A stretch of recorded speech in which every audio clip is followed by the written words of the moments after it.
Hi everyone, my name is Ella Baskerville. I am Business Development Manager at blooloop. So excited to be here today for the Water Park Trend session at V-Expo. I'm joined today by three fantastic panelists, so I'm just going to introduce them quickly to you all. First up, we've got Francine Gonzalez, Executive VP of Business Development at WhiteWater. Francine began her career in operations across several water parks in the US, going on to become the VP of Risk Management and Water Parks for Great Wolf Lodge, where she was responsible for the safety and maintenance at the company's 12 water park resorts in North America. In her role with WhiteWater, Francine helps clients develop safe water parks with the latest innovations. She is an active member of the industry, is currently on the AIMS board of directors and has previously served on multiple committees for IAPA, as well as serving on the IAPA board of directors. She's a former board chair and board member for WWA and recognized in the blooloop 50 theme park influencer list. So hi Francine, thank you for joining. Also joined by Ray Smeagle, Chief Commercial Officer at ProSlide. After completing his engineering and business post-secondary education and a minor professional ice hockey career, Ray joined ProSlide in 2007. Over the past 13 years, he has worked closely with Rick Hunter, ProSlide's founder and CEO, on product and market strategy for the company's newest water ride innovations. Ray's passion for water ride design is not only inspired by the vision and commitment to developing world-class water park attractions, but also by his young family consisting of 3 children under the age of 7. That sounds quite a handful, Ray? Yeah, it's a big time inspiration. So thanks, Ella, for that. Nice to meet everybody, and looking forward to this. Thank you. And finally, joined by Rob Kelly, Pro Surfer and Communications Officer at American Wave Machines. Rob began surfing at the age of 10 on a family trip to Hawaii. He came back to the shores of Ocean City, New Jersey, and has been surfing ever since. He has spent the last 15 years competing as a professional surfer and riding waves all over the world, from tropical and cold water to man-made waves. Rob has been heavily involved in the recent wave pool craze as an ambassador for American Wave Machines. So hi, Rob. Thanks for joining. Thanks for having me. Awesome. No, thanks everyone. We appreciate your time. We'll just explain, we'll do a brief overview of the session. So we're going to start by looking at the pandemic and its effect on the sector. And then we're going to look ahead to tech and trends that are shaping water parks and developments. So kicking it off, talking about COVID-19, it's been a completely unprecedented year for attractions all across all sectors in the attractions industry, particularly as countries are battling to contain the virus. Particularly outdoor seasonal water parks have had to remain closed for their peak season, so have had it pretty hard.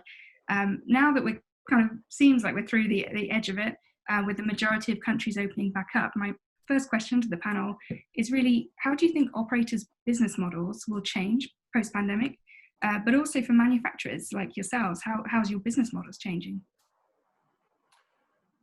Yeah, sure. I can give you a little bit of my take on this. I guess this is unprecedented, and it's a really tough time for the industry. I think vendors and operators have always been really closely aligned.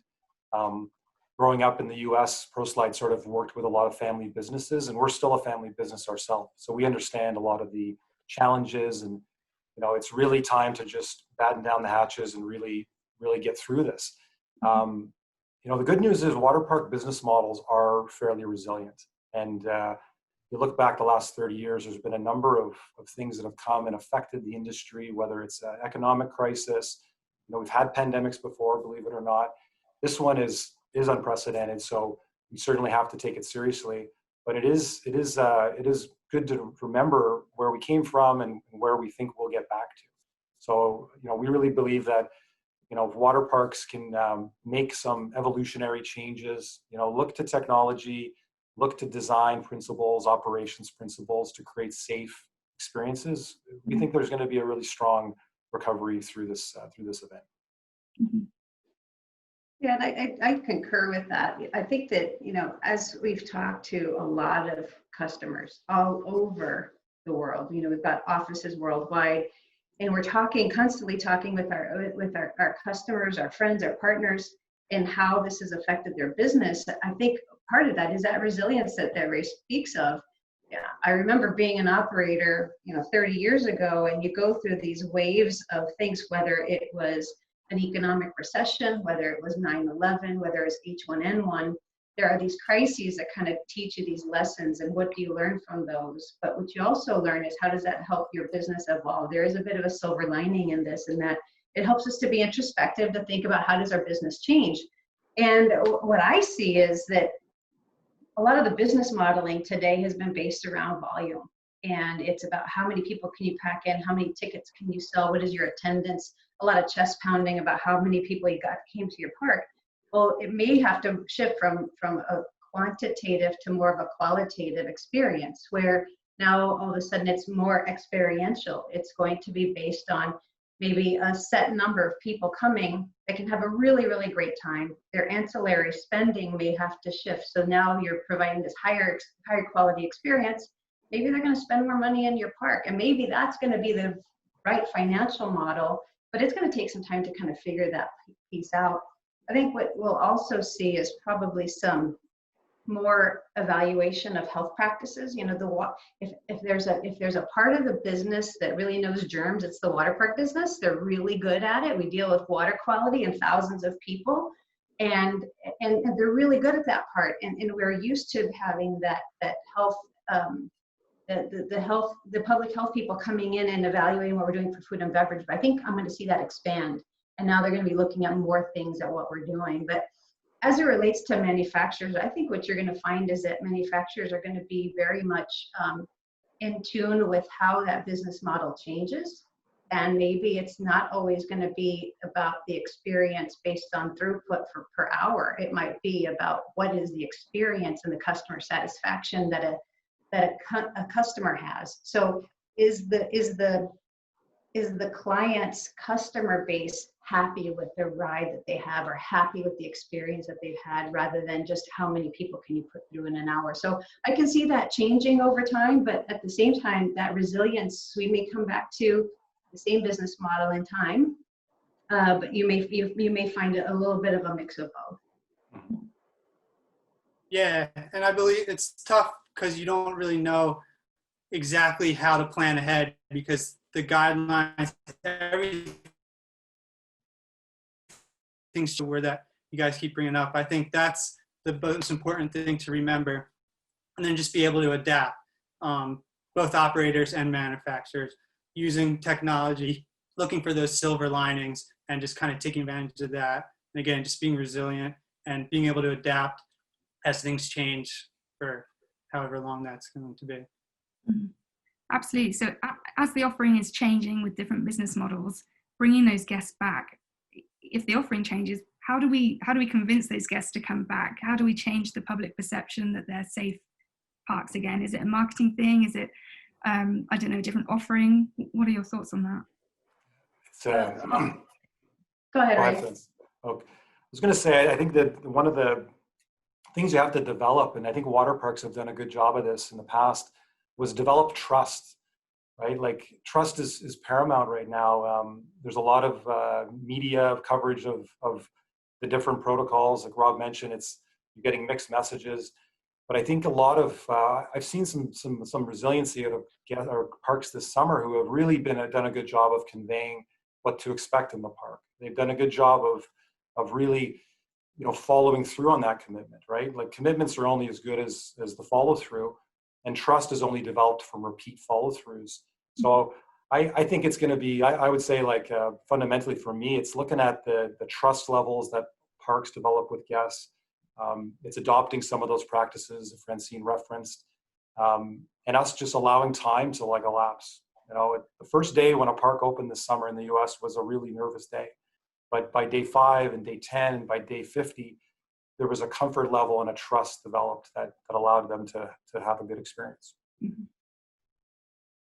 Yeah, and I'll jump in where I think it was, as COVID was evolving, we were getting a lot of questions from our customers asking about what do they need to do differently in their environment as they got ready to reopen. And so we actually created a reopening guide for them specific to our attractions. We referenced to the other resources that were already there. IAPA put out a guide. The CDC had some guidance. We had a lot of conversations.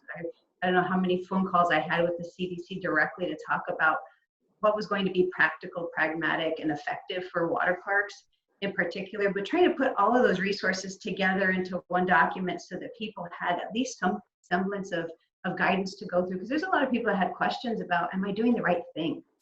And so I would say that many of them found their right path. And although a lot of these guides had practices and recommendations, you still had to kind of figure it out for yourself, for your park, for the way that it was going to work for you.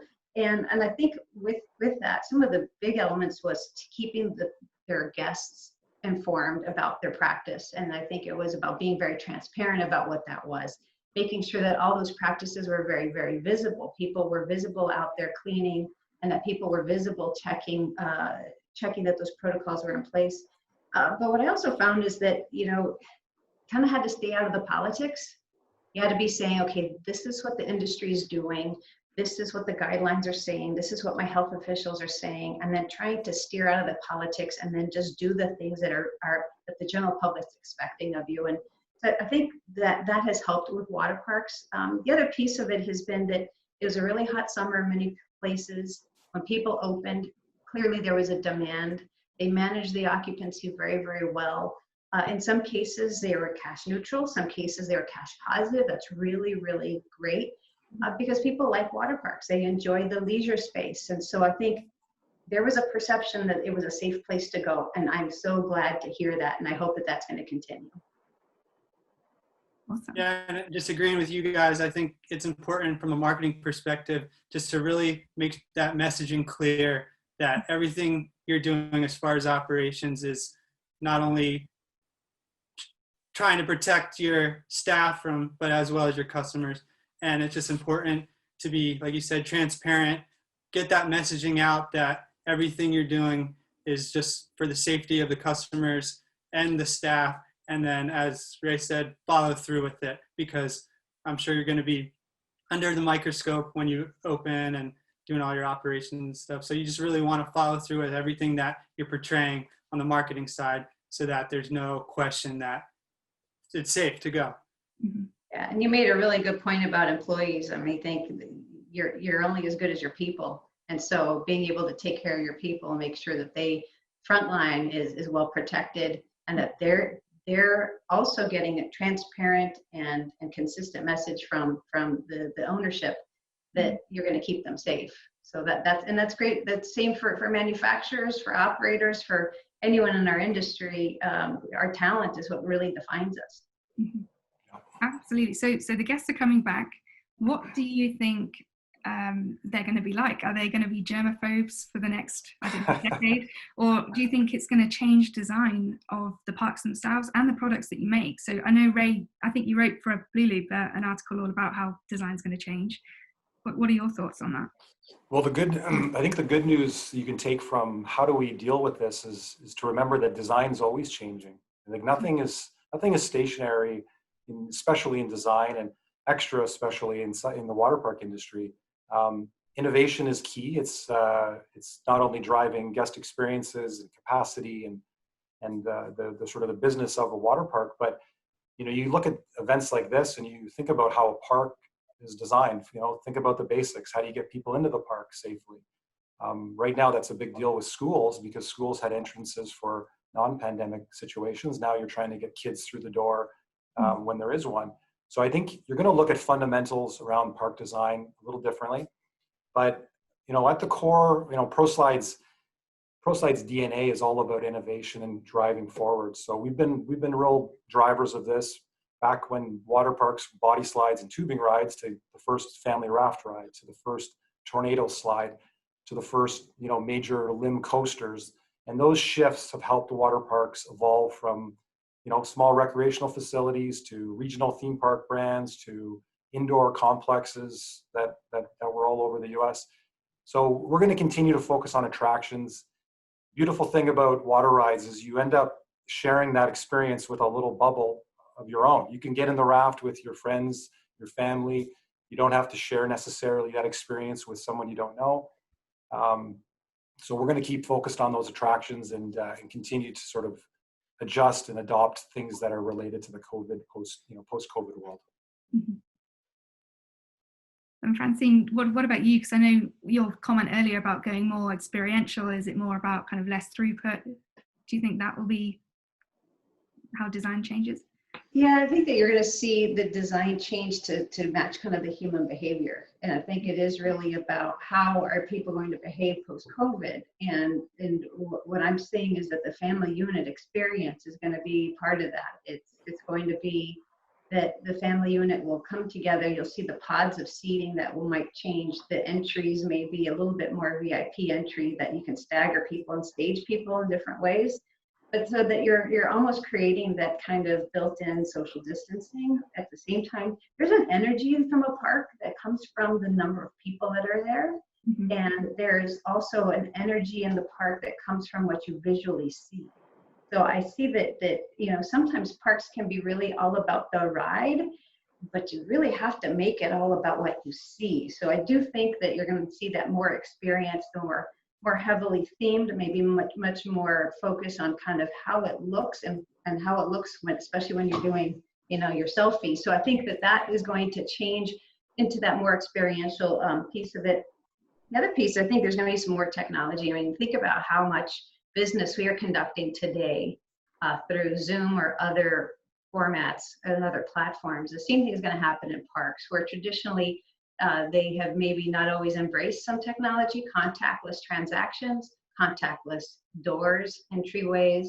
You're going to see more about big data and data gathering so that you understand how people move through a park. And I think that you're going to see that people are going to be maybe more, I hope that we see a little bit more flattening of the occupancy. I remember the days working in Great Wolves, and you're sold out on the weekend, but it might be really slow midweek. If all of a sudden you've got a much more flat occupancy throughout the week, it really changes how you operate, and it allows you to provide that kind of experience that people are wanting. So I do think that post-pandemic, it's, you know, maybe short term, we're going to see more regional park attendance. And then longer term, as people feel more comfortable going back to destination parks, that we'll see that return. But I do think that we're going to see more technology, more experience, more visual. So then, kind of not talking about COVID, because I'm sure we've all said that word many times in the last few months. Looking kind of ahead, like we've all said, the industry is constantly evolving. There's always new technology. And really, your three companies are leaders in that field. What do you see as the next big thing in water parks? We just touched on it slightly, but is it connected parks? Is it theming? What's the kind of big trends that you're all seeing in your clients that are asking you for developments? Yeah, I'll jump in on that one. You know, because we see the world, we see variations of it. We do see a wide ranges of how people are changing their outlook for water parks and the next big thing. It is sometimes regional, depending on what's happening within that culture. But I would say by and large, I think big data is going to be a part of our world. And I think it already is in the retail business, but I think being able to use big data in order to understand customer behaviors, I think is going to drive how people design their parks differently. It's going to also drive how they approach their business. It may also be helping them to be more nimble in making changes. I remember being an operator and I had 95 days to make all my money for the whole year. And so you have to be perfect at the beginning of the year and operate all year long. So if you are seeing something and you know you need to make a change, you have to make that change fast. And so some of the best parks are those that are the most nimble, but some of those have to tap into data. And so if you don't have access to the data, you can't be nimble. So I do think that big data is going to be part of driving that experience, or driving profitability and operating efficiency. I think we're also going to see personalization, more personalization throughout that experience. People want to say, this was curated for me. And I think that going into the future is very exciting, because the sky's the limit. It's kind of like a black box. It could be anything. And so every person is different. And that, as for people that innovate, that's an awesome place to be, because now you get to innovate in a lot of different ways. Yeah, I think it's a good point, Francine, because water parks have gone through this really rapid evolution the last 35, 40 years. Like, it was very rudimentary. Now we're living in a day and age where water parks are really, vying for, the top spot alongside the world's best theme parks. This year, we were able to work closely with the Mock family on Europa Parks Atlantica, and to see a world-class theme park develop an absolutely world-class water park is really cool. And we see the post-COVID world building on the momentum of the pre-COVID world when it comes to ride design and attractions. Our philosophy is we look at a 5-year product roadmap where we sort of adopt principles like companies like Tesla, where we're developing technologies, the powertrains of the next great coasters.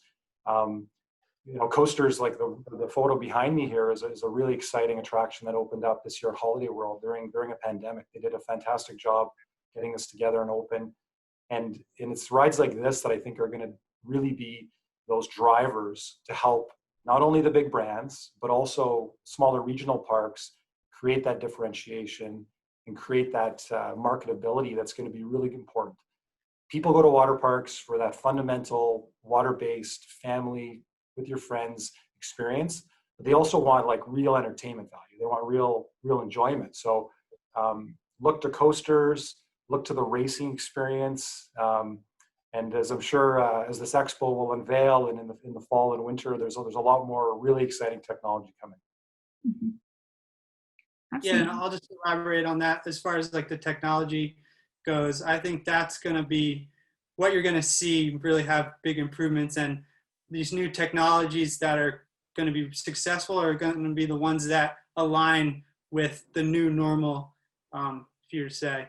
And that's where surf parks kind of have already shown to have a lot of value. As Francine said, the volume might not be as important as the value with that experience.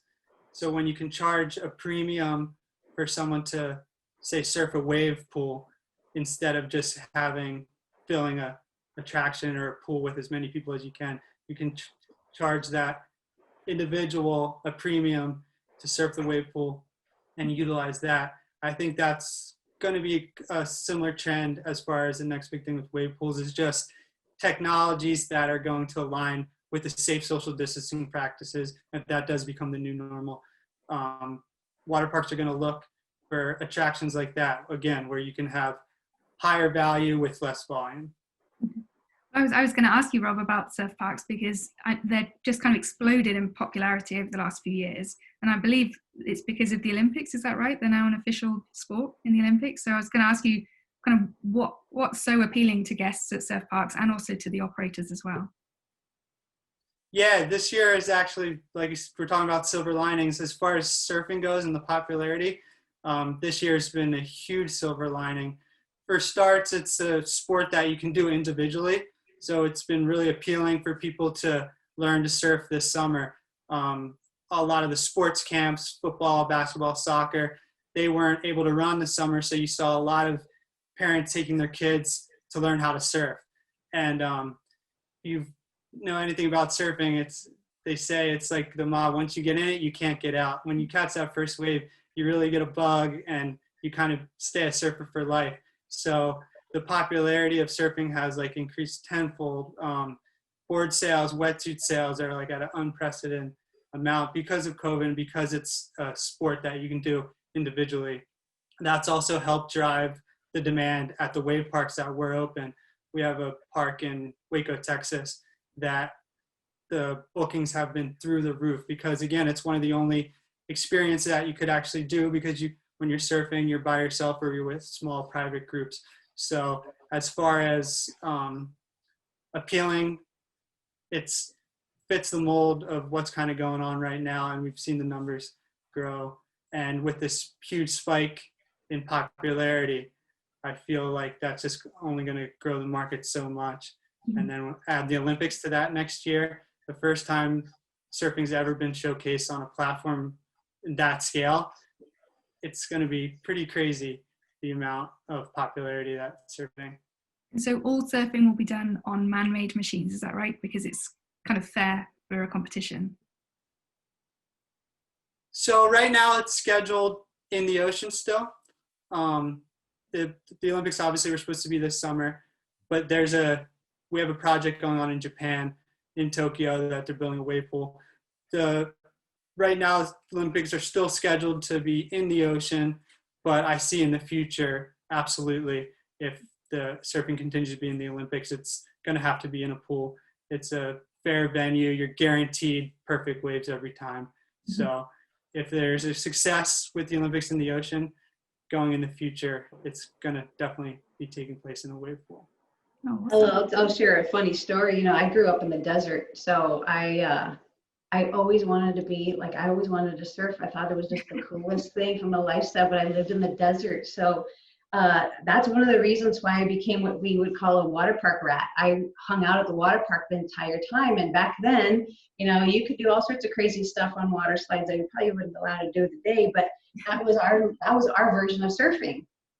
And so it is kind of ironic. You know, I now work for WhiteWater 30 some odd years later, and WhiteWater just launched its Endless Surf surf pool, and it has been really amazing to see how the evolution of technology has taken place, and really how it's an opportunity for people who never could surf before, never lived by the beach, could have that same experience. And you know, I think that as a lifestyle and as a skill and as a sport, you know, we're seeing that, one, it's attractive to people because it's athletic and it's social. I mean, there's a lifestyle around that, and there's a whole social network that comes with that.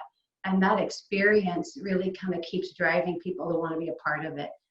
It's getting a lot of attention because it's also kind of the link to leisure. You know, you can sit on the beach if you're not a surfer, but you can be with your family.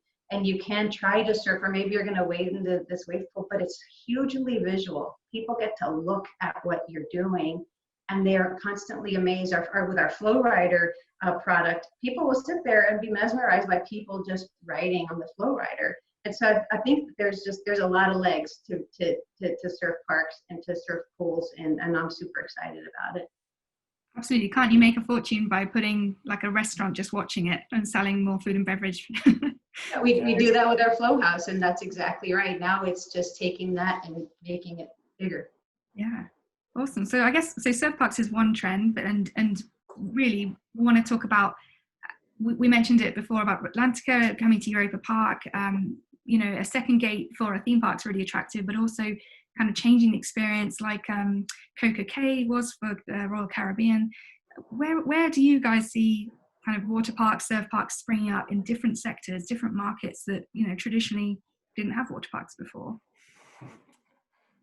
It's a good point. You know, water parks, you look at the number of new water parks being developed, it's an eye-opener to see them across the segments: outdoor, indoor, water theme park, resort developments, now destination islands, and, you know, now part of other retailtainment type facilities. So I think water parks have proven themselves to be a really valuable asset and amenity to any facility. You know, the hotel, Francine described earlier her experience with Great Wolf Lodge, and they're an incredible brand in the United States and really inspired other brands around the world. Lalandia, Center Parks do their own thing. In China, there's a number of groups. So you're seeing like water parks are now validated as a good amenity. And I'd almost challenge the idea of a second gate, because I think, you know, West Water Park people, we certainly, you know, we really believe in it. And on a hot summer day, the water park is by far the first gate. In a lot of regional facilities, they all rush into the water park. And so the water parks do need to have, you know, the attractions and the capacity management and all of those things so that they can serve these theme park type guests. But I think one of the coolest things that we're going to see here shortly in New Jersey is the American Dream. And I think I grew up in near Edmonton, Alberta, and when I was in the 80s and 90s, I was crawling all over the West Edmonton Mall Water Park. And it was my second home. I know every square inch of that park. I knew every ride that was in and removed and replaced, and sort of lived a bit of the evolution of water parks, water rides back then. And to see the Gramesian family make this amazing investment, really pioneering again the next great retailtainment type facility. I believe in their success. I think they're going to do great things in New Jersey. I also believe that model could inspire a bit of a return of malls with really strong, you know, whether it is theme parks, water parks, FECs, but I think you might see people come back to these high volume indoor recreation facilities with shopping. Absolutely. Well, something needs to bring people back when it's so easy to go on Amazon throughout this lockdown. True. I think they'll be leaning on entertainment even more than ever before. Yeah, and I think that, kind of piggybacking on that concept is that you're seeing also kind of a bit of a shift in certain areas based on weather and climate, a shift to outdoor malls. And so where traditionally to this big air-conditioned indoor mall, you now have more of these outdoor kind of lifestyle malls, maybe a little bit different in the mix of retail. But what's missing sometimes is that leisure space where mom can and where dad can be with their kids, and having some of those outdoor elements include water park types of activities is really a great way. Any place that you can add the entertainment value to the retail and dining and make sure that the family unit can still be together, I think that's where we're going to see more and more of this. But also too, you see more development of eco parks. So I see that water park elements are still part of that. I mean, some of the first water park inspirations are things like Slide Rock. And Slide Rock was really kind of the offshoot of a creek that had this big flat slide that people slid down. And so that was a natural environment that was part of the inspiration for today's water slide. So I think we're going to see more of that return to kind of the natural setting, and how do you incorporate some of those water park elements and that entertainment value, but still in a very beautiful setting. We did a water park called Gonzales in the Cancun area with the Grupo Vidanta, and they really wanted to have this very natural looking setting, almost like an eco park, and at the same time a luxury resort. So I think we're going to see more of that blending of those experiences, and not just your traditional water park that you've seen in the past. Mm-hmm. Absolutely. Well, I wanted to kind of finally ask you all a bit about projects you're working on. So if you have anything exciting that you've got coming up, kind of regionally, but around the world as well, I'd love to hear kind of what you're working on at the moment. Sure, yeah, I'll go first. Well, certainly this year has been a crazy year. Like in 2020, we were scheduled to open about 30 to 35 new projects, and about 20 were deferred, or the opening dates were deferred into 2021. So I think 2021, we're going to see a lot of really exciting parks open that either were delayed or scheduled to open in 21. We're really excited about American Dream, obviously. We're excited about working out with the Kalahari Group again and doing what will be America's largest indoor water park in Round Rock. Really excited if you scoot over to Dubai. There's a really exciting expansion going on at Atlantis Dubai. It's going to become the world's largest water park when it opens. Features all of our great new rides. It's really going to be a focal point for the world. Denmark, Sweden, most of Southern Europe, a lot of cool projects. But look for China. Like, China is going to be a real, really a real leader. Like, a lot of the real estate backed groups in China are getting experience and starting to become leaders of their own. So look to groups like OCT. We're doing, next May it'll open probably the most modern water park, in Asia. So excited about that. And there's a little job on the Ocean Flower Island. Evergrande is opening up a very large project. I know a lot of companies are supporting that. The Evergrande Group is incredible, and they're certainly going to be opening an exciting project this year. Amazing. Thank you. So I'll talk about some projects that we have going on. Mm-hmm. The next in line, we have a big project, as I mentioned, in Japan, in Tokyo, and that's scheduled to have breaking waves as early as November of this year. So we're really excited about that project, especially having the Olympics coming to Tokyo, whether it's in the ocean or not. The fact that we're going to have a pool for athletes to come practice, entertainment, spectators for the Olympics, whatever it is, having that pool, the big focal point in Tokyo, is going to be awesome. And in addition to that, we have a big project going on in Brazil, the Boa Vista Surf Park. That's going to be twice the size of any of the existing wave pools we have now. So we're really excited about that. There's a huge surf scene down in Brazil. World Champions is from Brazil. So we're really excited for that big scale pool. And then we also have the American Dream, which I actually was fortunate enough to test ride before it closed down. And that's super fun. It's an indoor, smaller scale, perfect swell that offers like an incredible, a perfect wave for beginners, intermediate, and then like pros myself. So that's scheduled to open back up October 8th. So we're really excited to get that going back up and be able to surf that and have customers enjoy that technology as well. And then one other project we have in the pipeline is in Florida that we're really excited about. So looking forward to that. Great. Lots going on. For sure. It's, we are a global company. We've got offices worldwide, and we probably do about 150 or more projects a year. So I won't go through all of them, but what I will say is that we're very excited about a couple of things. One is, we launched our Vantage program in Island H2O in Kissimmee a couple of years ago, and that was really a new technology that basically creates system so that people can capture information about their customers in a way where they can utilize it, both to help the customer have a better experience within the park, but also to collect enough information so that you can make operational changes and improve your operational efficiency. So that technology is a wristband-based one. We used it, it was a technology we developed for slideboarding, which was originally a video game in a water slide, but using that same technology, we're able to kind of gamify a whole park. So we're excited to see a couple of projects that will be introducing that technology in the next year or so. Endless Surf, as I said, we launched that just recently. So Endless Surf, we have 3 different types of surf pools in various sizes. But what's exciting is that it's it allows for different experiences. So if you're a world-class surfer, or if you're a little bit more of a team surfer, or if you're just beginning, you can do all of that in that same surf pool. So excited about the launch of Endless Surf, and we encourage everybody to take a look at that.